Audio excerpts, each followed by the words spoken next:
Assalamualaikum warahmatullahi wabarakatuh. Perkenalkan, nama saya Tamara Citra Asia Pertiwi dengan nomor induk mahasiswa 1141920007. Di sini saya akan mempresentasikan mengenai progres proyek kami yang berjudul Prarancangan Pabrik Aspirin dengan kapasitas 1000 ton per tahun dengan rekan saya yaitu Rizvita Bia Anugrah dengan NIM 1141920032. Untuk mempersingkat waktu, mari kita masuk kepada pembahasan topik yang pertama, yaitu latar belakang. Ada 3 poin yang melatar belakangi proyek kami, yaitu yang pertama, di ASEAN, Indonesia merupakan pasar farmasi terbesar. Nah, dari jumlah tersebut, Indonesia mencapai 27% dari total pasar di ASEAN. Dari jumlah tersebut juga sekitar 70% didominasi oleh pemain nasional yang menjadikan Indonesia satu-satunya negara di ASEAN yang didominasi oleh industri lokal, sehingga memiliki potensi yang sangat baik untuk dikembangkan kembali. Lalu poin kedua yaitu pengembangan produksi bahan baku pabrik farmasi masih sangat lambat. Hal ini juga merupakan sasaran potensi yang besar sekaligus tantangan pada industri farmasi untuk mengedepankan perkembangan bahan baku sebagai upaya diciptakannya industri farmasi yang terpadu. Nah, salah satu bahan baku yang penting dan perlu pengembangan lebih di industri farmasi yaitu aspirin. Aspirin itu merupakan obat analgesik yang berfungsi sebagai pereda rasa nyeri atau rasa sakit. Di Indonesia sendiri, aspirin dikenal sebagai merek dagang aspirin tablet dengan bahan baku yang masih diimpor dari luar negeri. Lalu selanjutnya ada data ekspor dan impor di Indonesia. Pada tahun 2020, data impor menunjukkan hasil 260 ton per tahun, dan pada tahun selanjutnya mengalami penurunan. Penurunan ini bisa saja disebabkan karena dua hal. Yang pertama, peminat konsumsi di Indonesia dengan aspirin semakin menurun, dan yang kedua, peningkatan jumlah produsen aspirin di Indonesia meningkat, sehingga didapatkan rata-rata persen pertumbuhan yaitu minus 0,11%. Lalu selanjutnya ada pertumbuhan ekspor di Indonesia pada tahun 2022 mencapai 2037,32 ton per tahun. Jika dilihat dari data per tahunnya, data pertumbuhan ekspor terus mengalami peningkatan. Hal ini berbanding terbalik dengan data impor, di mana data ekspor mengidentifikasi bahwa produk-produk aspirin yang diproduksi di dalam negeri sudah dijual hingga ke pasar internasional. Lalu selanjutnya ada data pasar. Yang pertama yaitu data konsumsi aspirin di Indonesia. Data konsumsi aspirin di Indonesia juga mengalami penurunan dari setiap waktunya sehingga mendapatkan rata-rata persen pertumbuhan yaitu minus 0,029%. Lalu selanjutnya ada data konsumsi aspirin di dunia juga mengalami penurunan dan memiliki persen pertumbuhan 0,01102%.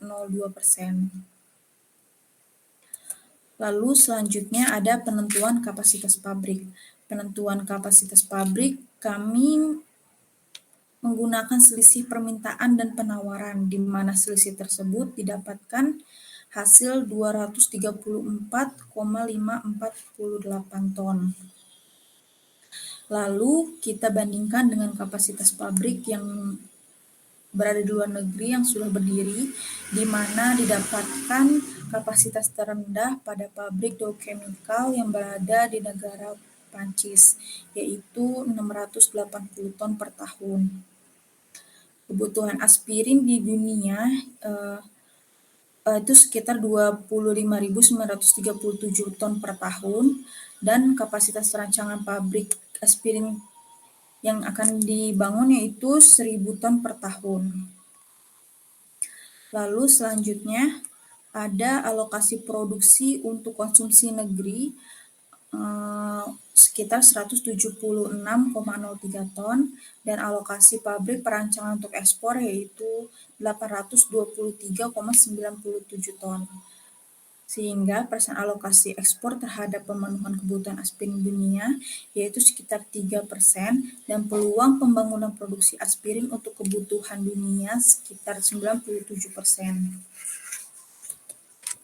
Lalu selanjutnya ada penentuan lokasi pabrik. Dari rencana yang akan dilakukan, kami akan memilih lokasi Jalan Jenderal Ahmad Yani Gresik, Jawa Timur, dengan mempertimbangkan dua faktor utama yaitu faktor primer dan faktor sekunder. Untuk faktor primer, poin pertamanya yaitu yang pertama penyediaan bahan baku.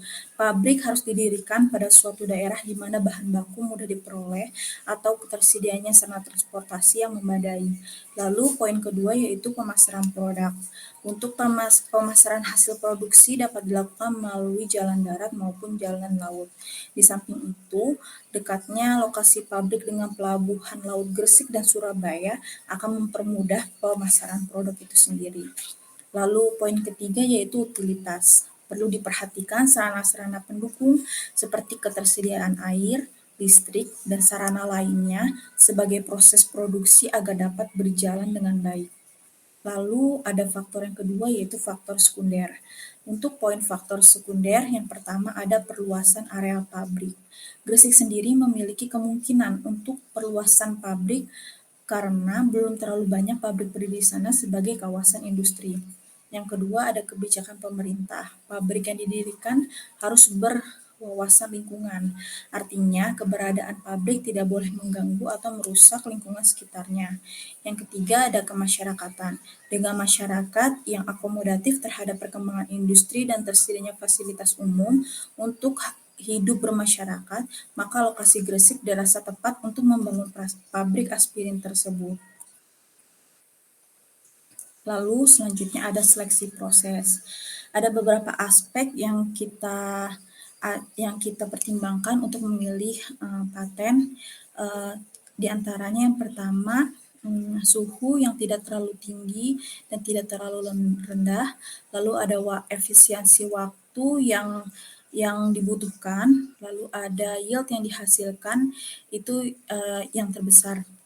Kita mengacu pada US Patent nomor 6278014 tahun 2001 dengan bahan baku utama asetat anhidrida dan asam salisilat, bahan baku penunjangnya CaO, fase reaksinya cair padat, kondisi operasinya pada tekanan 1 atm dengan suhu 60-70 derajat Celcius dalam waktu 20 menit.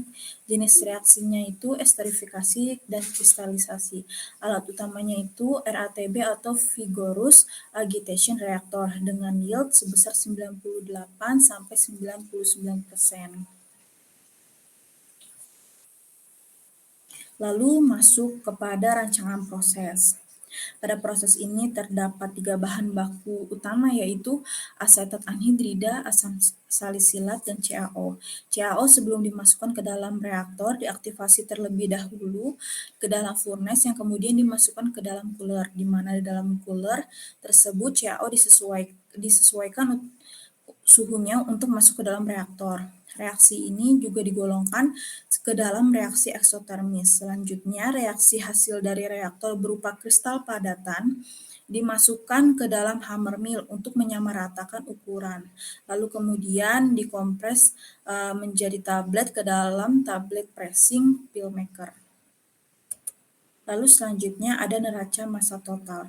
Neraca massa total ditentukan dari reaksi stokiometri di mana asam asetat anhidrida, asam salisilat, dan CaO direaksikan menghasilkan aspirin dan kalsium asetat dan H2O. Selanjutnya hasil stokiometri dimasukkan ke dalam perhitungan neraca massa di mana F1 didapatkan asam salisilat sebesar 193.602,3709 dan F2 didapatkan 143097,4046 dan F3 didapatkan 78563,2810 sehingga didapatkan input dan output yang sama sebesar 415263,0565. Lalu selanjutnya di sini ada neraca energi. Neraca energi kami terdapat dua, yang pertama neraca energi furnace dan yang kedua neraca energi cooler. Neraca energi furnace ini sendiri berfungsi untuk aktivasi CAO dengan kondisi operasi 550 derajat Celcius pada tekanan 1 atm. Dari neraca energi furnace ini dibutuhkan pemanas yang ditambahkan yaitu sekitar 20242739,632. Lalu selanjutnya ada neraca energi untuk cooler. Neraca energi cooler sendiri berfungsi untuk mendinginkan CO dengan kondisi operasi 30 derajat Celcius dengan neraca energi pendingin air yang dibutuhkan yaitu 2014994111,7059.